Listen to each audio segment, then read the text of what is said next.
Selamat malam, Shalom Bapak Ibu Jemaat yang dikasih Tuhan. Malam hari ini mari sama-sama kembali kita dalam ibadah Lamongan Blessing. Walaupun masih dalam format online, saya percaya bahwa Tuhan hadir, Dia ada di tengah-tengah kita. Dan mari bersama-sama boleh merasakan lawatan Roh Kudus hadir menjamah melawat hidupmu dan hidupku.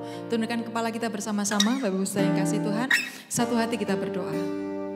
Kami mengucap syukur buat malam hari ini. Tuhan masih berikan kami kesempatan yang baik untuk kami boleh datang menghampiri Tuhan. Kami mempersiapkan setiap hidup kami Tuhan. Kami mau bawa persembahan pujian, penyembahan kami. Kami percaya bahwa Roh Kudus hadir tengah-tengah kami. Lawatan Tuhan siap menjamah setiap kami. Bahkan yang lemah dikuatkan, yang sakit dijamah dan disembuhkan. Yang berbeban berat boleh mendapatkan kelegaan daripada Tuhan. Terpujilah nama Tuhan. Malam ini kami siap masuk dalam hadirat Tuhan. Di dalam nama Tuhan kami Yesus Kristus. Engkau yang siap menikmati hadiratnya bersama-sama kami boleh katakan amin. Kami percaya kehadiran-Mu di tengah-tengah kami ya Roh Kudus.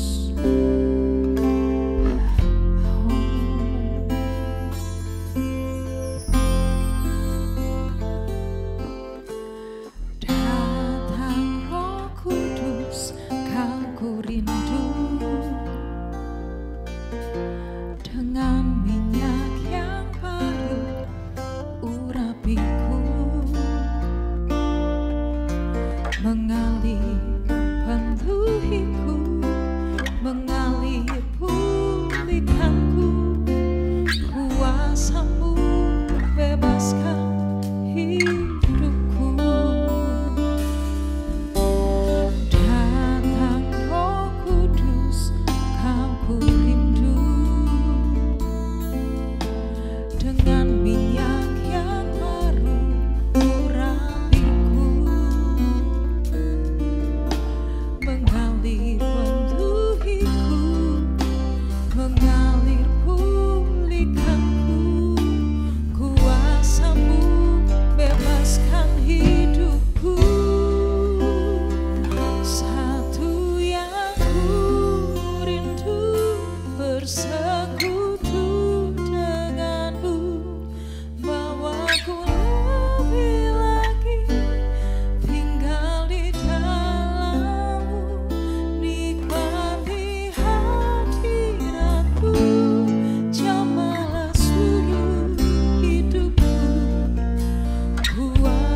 saya butuh dituntun oleh Roh Kudus.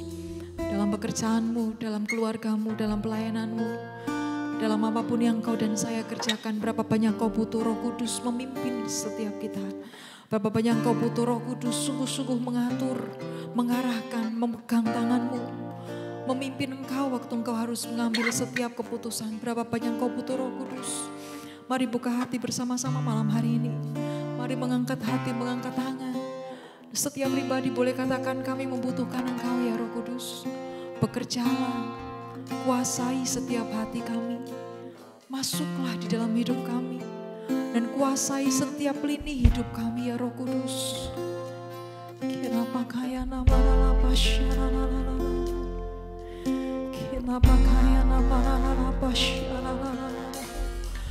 kami butuhkan engkau lebih dari segala-galanya ya Roh Kudus. Menasehati kami, memimpin kami, membimbing setiap kami.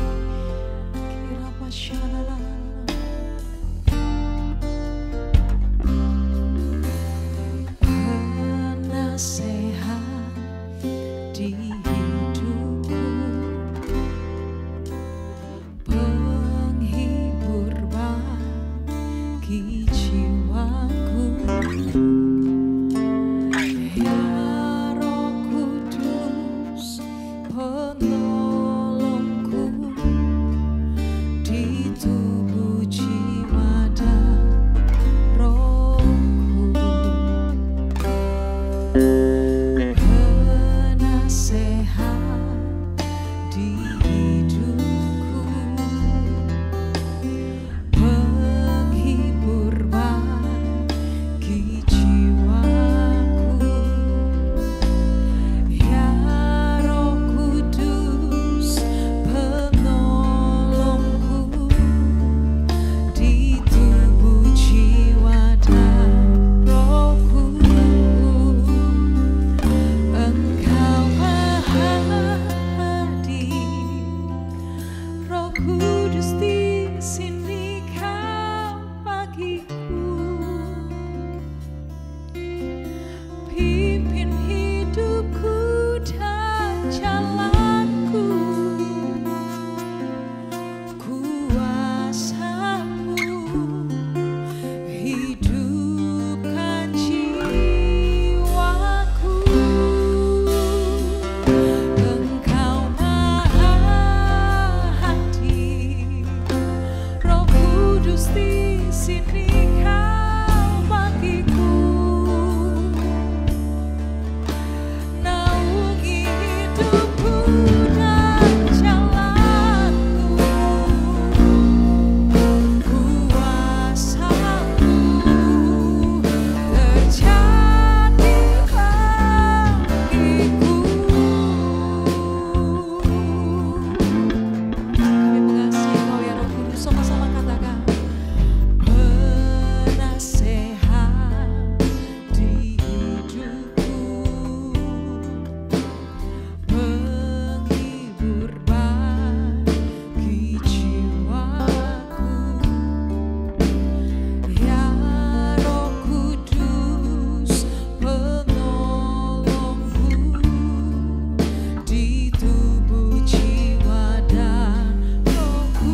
sini kau bagiku,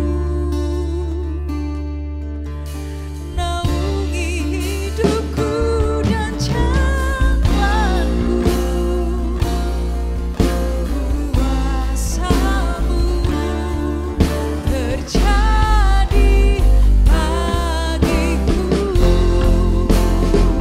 Satu yang ku rindu bersekutu denganmu, bawaku lebih lagi tinggal di dalam-Mu, nikmati hadirat-Mu, jamalah seluruh hidupku. Kuasa-Mu mengubah hidupku. Satu yang ku rindu bersekutu, bawaku lebih lagi tinggal di dalam-Mu, nikmati hadirat-Mu, jamalah seluruh hidupku. Kuasa-Mu mengubah hidupku. Kuasa-Mu mengubah hidup. Kuasa-Mu mengubah hidupku.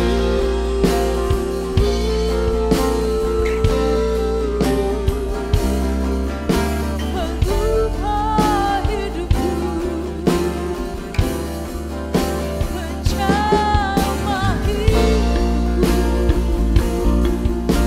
Ya Roh Kudus,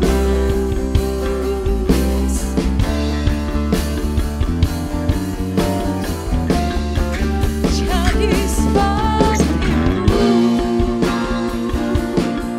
serupa dengan-Mu, itu rindu kami.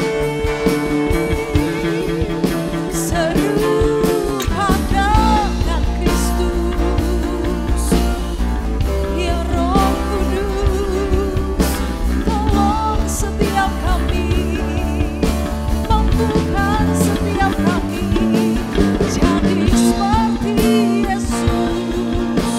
Oh, itu rindu kami, ya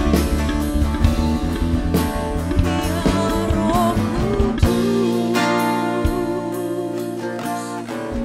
ya Roh Kudus. Kuasa-Mu memulihkan, kuasa-Mu ya Roh Kudus membebaskan, kuasa-Mu ya Roh Kudus mengubahkan hidup kami. Oh, jadi seperti Yesus.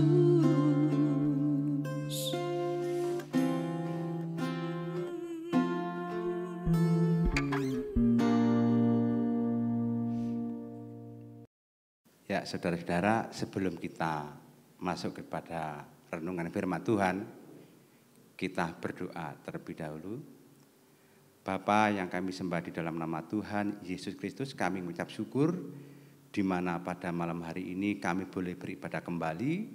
Semuanya ini adalah anugerah-Mu kepada kami, sehingga kami bersama-sama boleh beribadah, belajar kebenaran firman-Mu. Untuk itu ya Bapa, kami minta hikmat-Mu supaya kami bisa menyampaikan isi hati-Mu melalui ibadah live streaming pada malam hari ini.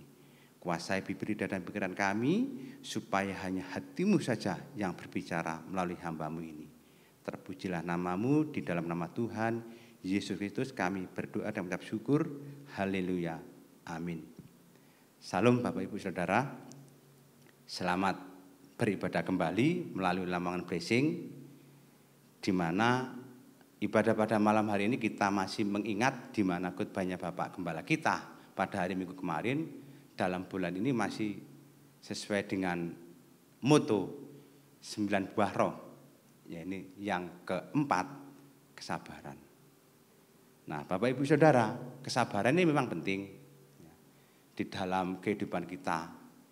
Seperti kemarin sudah disampaikan oleh Bapak Gembala kita dan seluruh jemaat antusias untuk menjawab sebuah pertanyaan, apa yang dimaksud dengan kesabaran. Semua jemaat walaupun berbeda-beda jawabannya, tetapi semuanya saya kira sama tujuannya. Ya. Jadi banyak yang mengerti.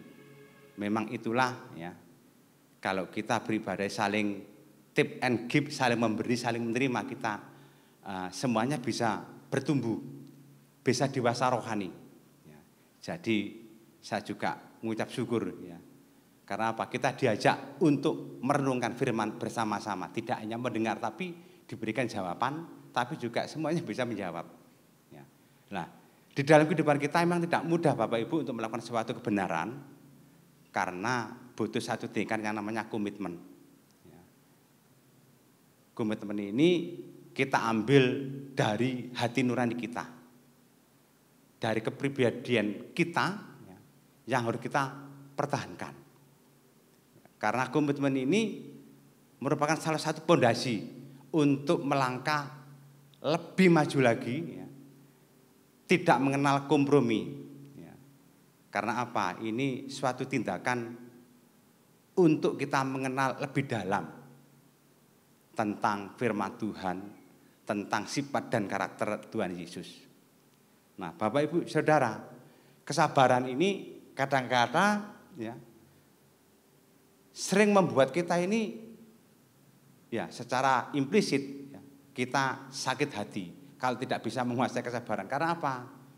Di dalam keluarga pun kita juga butuh kesabaran.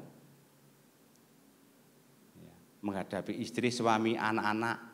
Ya, sudah barang itu dalam satu keluarga saja berbeda cara berpikirnya. Tetapi walaupun berbeda, kita sebagai anggota keluarga harus kita bisa menyelaraskan. Jangan sampai saling menolak, nanti rumah tangga kita juga berantakan. Asalkan dalam koridor kita untuk membangun keharmonisan di dalam rumah tangga. Di dalam pergaulan pun juga sama. Ya. Kepada siapapun ya, kita juga butuh kesabaran. Karena setiap manusia juga tidak sama karakternya. Ada yang tinggi hati, ya, ada yang egois, ada yang ramah tamah. Ya.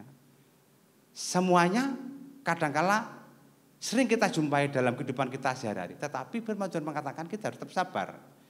Kita tidak boleh marah. Supaya apa?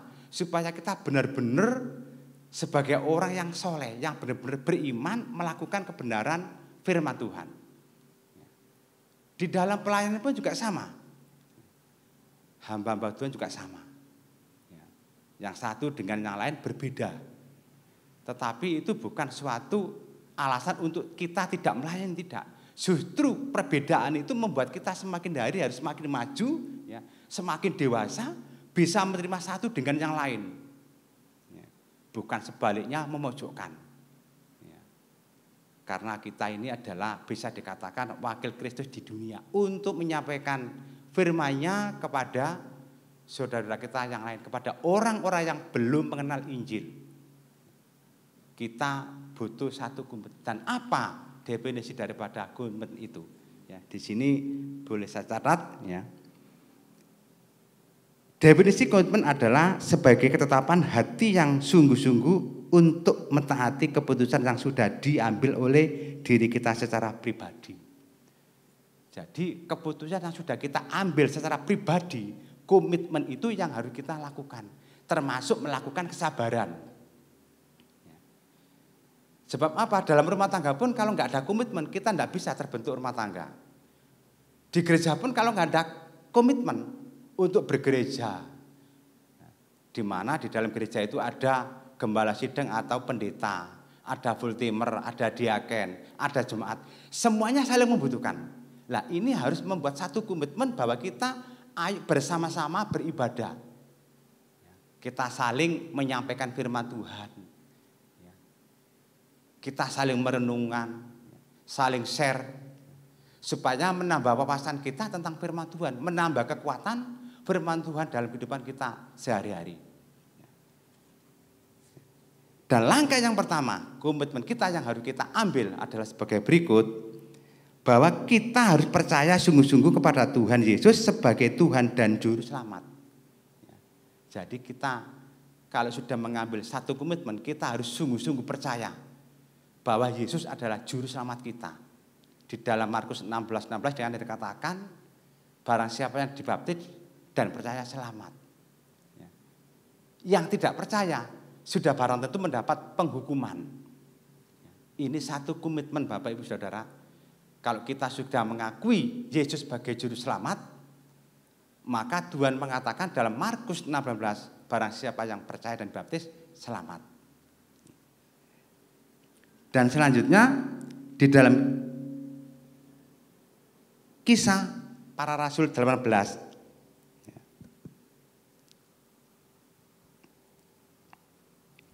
ayat yang ke-8. Tetapi Kripus, kepala rumah ibadat itu, menjadi percaya kepada Tuhan bersama-sama dengan seisi rumahnya, dan banyak dari orang-orang Korintus yang mendengarkan pemberitaan Paulus menjadi percaya dan memberi diri mereka dibaptis. Ini setelah menerima pemberitaan firman Tuhan. Kepala rumah ibadat namanya Kripus, seisi rumahnya dibaptis. Ini mengambil satu komitmen. Setelah mendengar, setelah membaca, menerima pemberitaan firman Tuhan, akhirnya mengambil satu tindakan, komitmen, seisi rumahnya dibaptis. Artinya percaya kepada Yesus. Demikian pula dengan kehidupan kita Bapak Ibu Saudara. Kalau kita sudah menerima Yesus sebagai Juru Selamat, atau kita membaca firman-Nya bahwa Yesus adalah Mesias, Sang Juru Selamat, maka otomatis kita harus memutuskan. Kita harus mengambil satu tindakan pribadi kita, komitmen untuk mengamini firman itu dan percaya dan dibaptis. Ini satu jawaban dari Tuhan. Barang siapa yang percaya kepada Tuhan, dia selamat. Jangan sia-siakan keyakinan kita sesuai dengan komitmen kita. Jangan sampai pudar di tengah jalan apabila kita menghadapi satu pergumulan, satu persoalan dalam rumah tangga, di dalam kesehatan pun. Jangan sampai kita pudar Bapak Ibu. Sehat tidak sehat, kita tetap percaya bahwa Yesus adalah Mesias, Juru Selamat kita. Walaupun kita saat ini kita mengalami sakit penyakit yang sangat parah, tidak kunjung sembuh, kita harus tetap komitmen. Jangan sampai iman kita jual, jangan sampai iman kita ngelukrut. Tetap api Roh Kudus yang di dalam diri kita harus kita kubar-kubarkan, supaya mengapi-api tidak pudar. Kita harus berjaga-jaga, karena iblis yang namanya setan bisa merampas, mencuri, membunuh, dan membinasakan. Mereka tidak suka kalau jemaat Tuhan ini semakin dekat, semakin bertumbuh imannya, semakin kuat, tidak suka. Karena mereka juga punya kerajaan, yaitu kerajaan dunia, bukan kerajaan surga. Maka mereka juga giat di samping kita untuk mencuri orang-orang pilihan Tuhan. Tetapi kalau kita sudah komitmen, sudah mengambil keputusan dalam hati kita pertahankan iman kita. Walaupun kita rugi, kita harus percaya pertolongan Tuhan tepat pada waktunya. Kita butuh kesabaran. Jangan malah marah. Doa enggak dijawab, jangan marah. Saya pernah mengalami Bapak Ibu Saudara. Saya sering menyaksikan, karena itu yang sangat pahit yang saya alami. Saya berdoa setiap hari, bahkan sampai 4 tahun tidak dijawab Tuhan. Baru tahun kelima baru dijawab. Jawabannya adalah indah pada waktunya. Apa yang saya rasakan sakit hilang, sudah enggak merasakan. Penderitaan badani yang saya alami 5 tahun sudah seakan-akan enggak ada bekasnya. Karena apa? Begitu kuat cinta saya kepada Yesus, Yesus pun cinta kepada saya. Dilupakan begitu saja, sehingga apa? Tidak ingat apa yang pernah saya alami. Ini juga butuh kesabaran. Yang kedua, komitmen. Bertumbuh dalam pengalaman Injil keselamatan. Bertumbuh dalam Injil keselamatan.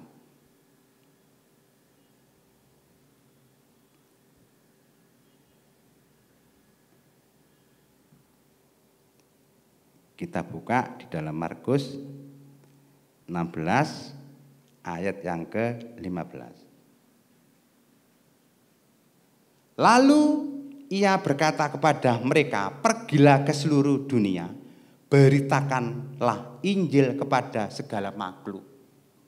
Kalau kita sudah percaya kepada Yesus, kita memiliki komitmen yang kita ambil dari hati kita. Kita juga harus punya komitmen seperti apa yang dimau oleh Tuhan. Beritakan Injil ke seluruh dunia. Semua makhluk. Makhluk ciptaan Tuhan yang paling sempurna ya manusia. Kita harus rela berkorban untuk memberitakan Injil. Supaya Injil itu tidak kita nikmati sendiri. Keselamatan itu tidak kita miliki sendiri, tapi orang lain pun bisa menikmati. Sebagaimana Tuhan mati di kayu salib bukan untuk orang-orang Kristen, tidak, tetapi untuk semua manusia di seluruh dunia yang percaya. Jangan salah paham. Kristus mati di kayu salib itu hanya untuk orang Kristen, tidak. Tapi untuk semua orang yang percaya. Jadi kita punya tugas untuk memberitakan firman. Ya memang tidak mudah di dalam kita memberitakan firman. Karena apa? Kita juga butuh skill. Tetapi Tuhan itu maha tahu.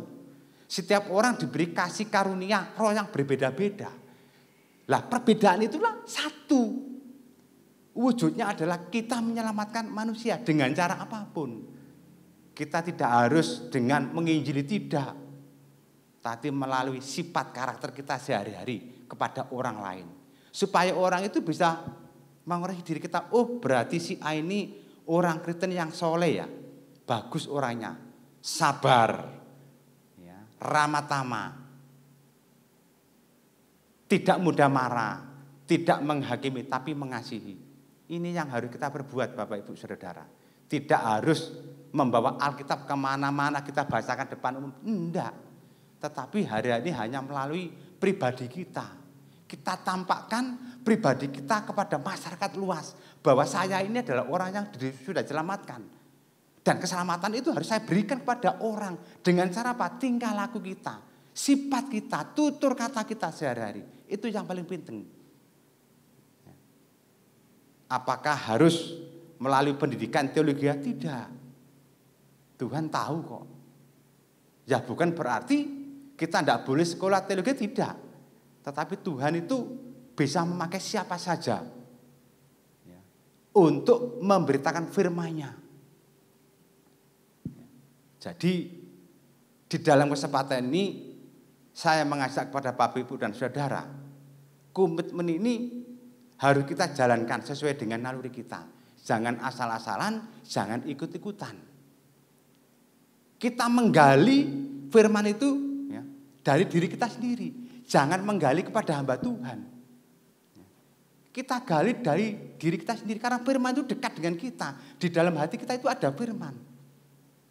Inilah yang harus kita gali, kita tumbuh kembangkan, ya, kita sharekan kepada orang lain supaya apa? Benar-benar kita bisa mengimbartasikan firman itu kepada orang lain. Jangan sampai kita menerima keselamatan, kita diam saja. Yang penting saya selamat, saya nggak tahu orang lain. Semuanya butuh komitmen dan kesabaran juga paling penting. Jadi kita menerima keselamatan jangan kita nikmati sendiri. Orang lain pun harus bisa menikmati. Karena Tuhan sudah mengatakan beritakan Injil. Ya. Kita dituntut untuk memberitakan, untuk menyampaikan, untuk mengumumkan di luar sana. Dan yang paling penting kita harus berjaga-jaga di antara kita. Di antara sesama jemaat.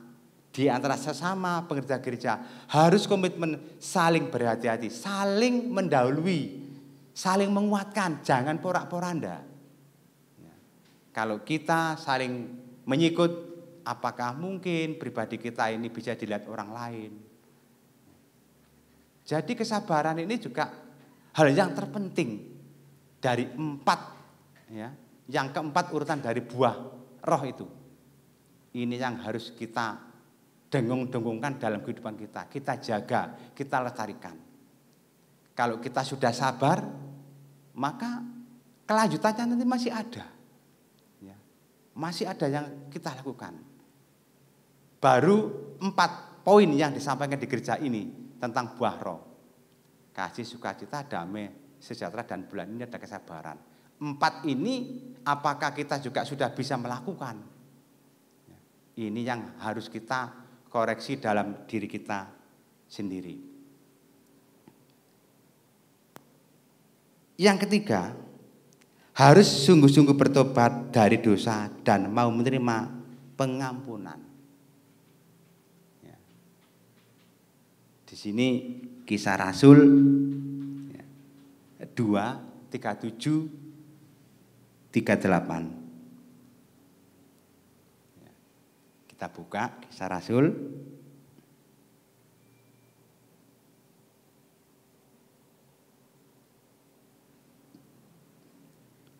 Pasal 2, 37, 38. Demikian bunyi firman Tuhan.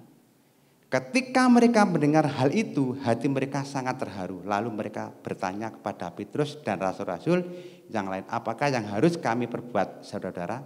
Jawab Petrus kepada mereka, bertobatlah dan hendaklah kamu masing-masing memberi dirimu dibaptis dalam nama Yesus Kristus untuk pengampunan dosamu, maka kamu akan menerima karunia Roh Kudus. Ini komitmen yang keempat. Rasul Paulus mendapat pertanyaan saat itu. Apa yang harus saya perbuat, Rasul Petrus? Dia mengatakan bertobatlah, belilah dirimu dibaptis. Artinya setiap orang dituntut untuk bertobat dan dibaptis. Kalau tanpa pertobatan, maka kita tidak bisa menerima Yesus, tidak bisa menerima firman Tuhan. Karena apa? Tidak mau bertobat. Bertobat itu meninggalkan segala tingkah laku kita, sifat karakter kita yang lama. Kita perbarui melalui kebenaran firman Tuhan. Kita sungguh-sungguh bertobat. Ini komitmen. Tanpa pertobatan kita tidak bisa masuk ke dalam kerajaan surga. Kalau di antara kita yang belum bertobat, mohon maaf, bertobatlah sebelum ajal tiba. Jangan nanti, tetapi saat ini, sekarang juga kita harus bertobat. Tanpa pertobatan kita tidak bisa menerima Yesus. Seperti saya bertobat. Puji Tuhan, saya ada perubahan. Walaupun tidak signifikan, tapi saya sudah merasakan sukacita. Saya merasa sudah dekat dengan Tuhan. Saya enggak neko-neko seperti dulu yang kita kejar adalah harta, jabatan, tidak. Memang saat itu saya mengejar jabatan cepat karena saya memang cepat tangkas dalam pekerjaan di perusahaan. Tapi hari-hari ini setelah saya bertobat saya tidak, saya mengejar Yesus saja. Berkat itu akan diberi Tuhan. Cukup, enggak usah terlalu berlebihan, cukup. Karena kalau kita ngomong berkat sampai berapapun yang namanya manusia serba kekurangan. Masih kurang, dikasih sekian masih kurang, sekian masih kurang. Tetapi kita harus bisa mencukupkan apa yang sudah Tuhan berikan kepada kita. Kita bersyukur. Jadi ini semua juga butuh kesabaran Bapak Ibu Saudara. Butuh satu tindakan yang namanya komitmen. Komitmen kita itu tidak mengenal kompromi. Artinya kalau ini saya kaya, walaupun nggak di jalan Tuhan, saya maulah. Ya. Ini bukan kompromi yang baik, kompromi yang salah. Walaupun rugi, ya kita tetap mempertahankan diri kita. Ya. Suci atau bersih di mata Tuhan. Apa gunanya sih kita mengumpulkan harta dunia dengan cara yang tidak halal? Ya. Itu semua akhirnya kembali kepada kejamban nantinya. Ya. Tetapi kalau kita belajar firman, memakan firman, bukan ke jamban larinya, ke dalam kerajaan surga. Ke taman Firdaus. Karena apa? Kita benar-benar sudah bertobat, kita sudah menerima Yesus sebagai juru selamat. Jadi sudah tidak ada kompromi lagi dengan hal yang bersifat dunia. Ini yang paling penting. Jangan sampai kita sebagai pekerja diiming-imingi jabatan, kita tinggalkan Yesus. karena percintaan kita butuh, kita tinggalkan. Jangan Bapak Ibu Saudara, kita tetap harus komitmen. Tuhan itu kaya. Dan kekayaan itu bukan dinikmati Tuhan sendiri, tapi dinikmati oleh orang-orang yang percaya kepada Yesus. Saya tidak jemu-jemu memberitakan Abraham, senang sekali saya. Karena mereka orang yang diberkati, kita harus meniru mereka. Kehidupan 2000 tahun yang lalu, kita bisa melihat di dalam Alkitab bagaimana kehidupan mereka sampai anak cucunya diberkati. Kita pun juga harus sabar. Walaupun menderita, walaupun hidup kekurangan, kita harus sabar. Kesabaran adalah penting. Kita harus meneguhkan namanya komitmen. Dan yang terakhir adalah harus meninggalkan hidup lama dan tradisi serta berhala. Ini di mana Paulus sebelum bertobat, mereka menganiaya jemaat. Jadi mereka inginnya membunuh orang-orang yang percaya kepada Yesus karena mereka agama Yahudinya kuat. Tetapi Tuhan bisa memakai dengan cara apapun. Dalam perjalanan diizinkan Rasul Paulus harus jatuh buta, matanya buta sampai 3 hari. Tuhan memberitakan kepada Ananias untuk datang ke Paulus. Akhirnya apa? Saulus dijamah Tuhan dan melek matanya. Dari situ mereka bertobat. Karena apa? Karena masih terikat dengan roh-roh dunia, masih menggunakan adat-adat Yahudinya, masih menyembah berhala saat itu. Sudah menyembah berhala, membunuh orang-orang yang tidak bersalah. Mereka juga diizini oleh raja-raja mereka. Tetapi Tuhan itu punya kuasa. Dengan cara apapun. Tuhan jamah melalui Ananias. Dan akhirnya apa? Yang terjadi Bapak Ibu? Rasul Paulus memberitakan firman-Nya kemana-mana. Apakah Rasul Paulus harus melalui sekolah teologi? Tidak. Itu anugerah Tuhan. Apa kita tidak bisa? Bisa. Kalau kita benar-benar mengamini dan mencari Tuhan Yesus, pasti kita diberkati. Ini adalah komitmen yang harus kita pertahankan, yang sudah kita ambil, kita putuskan dari dalam hati kita. Demikian Bapak Ibu Saudara, ibadah pada malam hari ini, supaya kita ada kekuatan, kita tetap berkomitmen apa yang sudah kita putuskan melalui hati nurani kita wujud nyatakan dengan penuh kesabaran. Kalau kita sudah memutuskan, kita bertobat, kita menjaga firman, menjaga hati, maka tetaplah berdoa dan kita harus menjadi pelaku firman.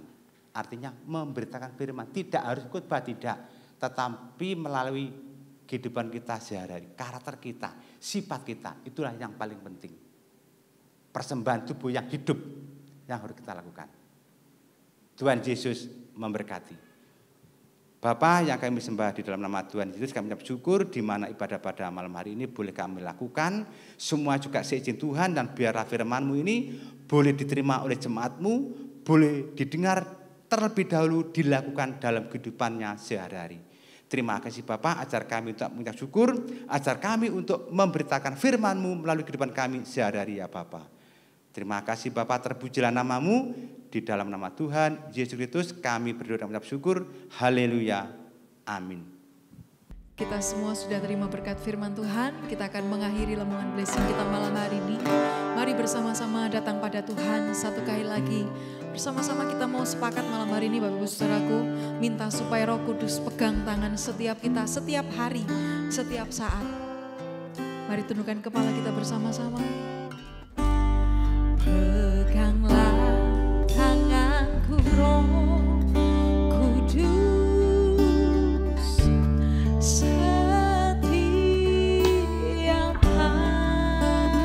hari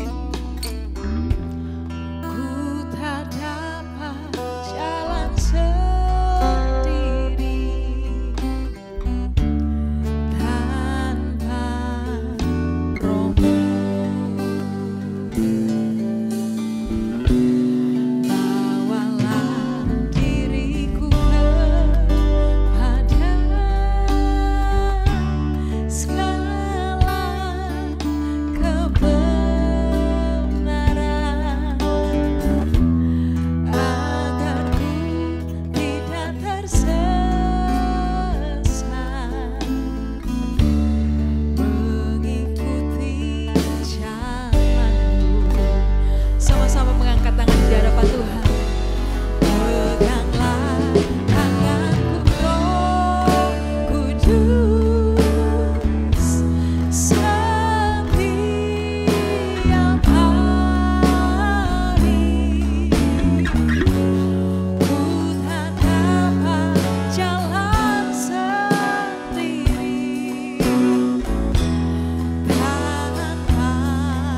Ya, puji Tuhan, kita sudah terima firman Tuhan malam hari ini yang luar biasa.